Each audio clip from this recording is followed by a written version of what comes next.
Good afternoon friend, मैं doctor Manoj बंदवान।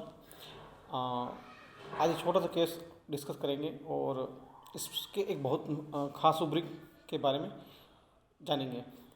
Case है 32 वर्षीय महिला का, जो मेरे पास आई और उसे मेंसेस नहीं आ रहे थे 2 ढाई 3 महीने से, और उसको दिमाग में एक टेंशन बनी हुई थी कि मुझे कहीं प्रेगनेंसी तो नहीं रह गई है, जबकि वो कई बार के टेस्ट लगा के देख चुकी थी। बार बार टेस्ट लगाती पर टेस्ट नेगेटिव आ रहा था, पर उसको किसी भी प्रकार से मेंसेस नहीं आ रहे थे। जब वो मेरे पास आई तो मैंने उनको पूछा कि क्या तकलीफ है। बोले मुझे मेंसेस नहीं आ रहे हैं। तो मेरे को मेंसेस नहीं आ रहे तो उससे आपको तकलीफ़ क्या है? बोले कि कहीं मुझे प्रेगनेंसी तो नहीं हो गई है। तो मैंने पूछा कि अगर आपको प्रेगनेंसी होती भी है तो इससे प्रॉब्लम क्या है आपको? तो उसका कहना था कि मुझे ऑलरेडी दो बच्चे हैं और एक लड़का एक लड़की है, और मुझे अब बच्चे की आवश्यकता नहीं है। तो मैंने कहा अगर मान लो अगर पॉजिटिव रिजल्ट आते हैं, पॉजिटिव आती है, तो आपको इसमें क्या समस्या है? बोले कि सर ऑलरेडी 2 बच्चों की पढ़ाई पे इतना खर्च होता है, इतनी चिंता है कि अगर एक और होता है तो हम कैसे इनको मैनेज करेंगे। और मैनेज तो ठीक है, अगर सारा पैसा इन बच्चों की पढ़ाई वगैरह लगे तो हम फ्यूचर में हमारे पास बचेगा ही क्या? तो मुझे इसलिए प्रेगनेंसी का डर बना हुआ है कि मुझे प्रेगनेंसी नहीं चाहिए। सिर्फ हमने पेशेंट से इतनी ही केस टेकिंग ली और हमें जो चाहिए था वो मिल चुका था इस केस टेकिंग के अंदर। अब हम इसके रूब्रिक देखते हैं कि रूब्रिक इसमें क्या होंगे।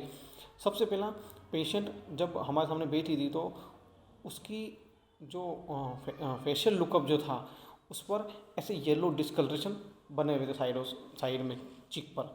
हम जब फेस का जो चैप्टर खोलते हैं सिंथेसिस में, वहाँ yellow discoloration settle across the cheek. ये एक रूब्रिक, सबसे पहला रूब्रिक था हमारा। सेकेंड रूब्रिक था कि उसको प्रेगनेंसी होने का डर है, प्रेगनेंसी ना हो जाए, फियर ऑफ गेटिंग प्रेगनेंसी। इसके बाद उसका ये कहना था कि अगर हम इस प्रेगनेंसी को कर लेते हैं या मुझे हो जाती है तो हम इसका पालन पोषण कैसे करेंगे, और अगर सब इनमें लग जाएगा तो हमारे पास फ्यूचर में बचेगा क्या? हम गरीब हो जाएंगे, fear of poverty, third rubric. और इसके चलते चलते उसको जब 2 या ढाई महीने से उसको मेंसेस नहीं आ रहे थे तो उसको काम में मन नहीं लग रहा था। तो यह है mind indifference business affairs to. जो उनके दिनचर्या के जो काम है उसमें उसका मन नहीं लग रहा था, कुछ भी कहीं भी काम में मन नहीं लग रहा था उसका। तो ये 4 रूब्रिक। अब इन चारों को जब हम मिलाते हैं तो मेडिसिन आती है सीपिया। मैंने सीपिया उन्हें दी 0/5 में, और विद इन 5 to 6 डे में उन्हें मेंसेस आ गए। लेने के 5 से 6 दिन बाद उनको मेंसेस आ गए। तो इसमें सबसे महत्वपूर्ण रूब्रिक है फियर ऑफ गेटिंग प्रेगनेंसी, जिसमें सिंगल सीपिया है।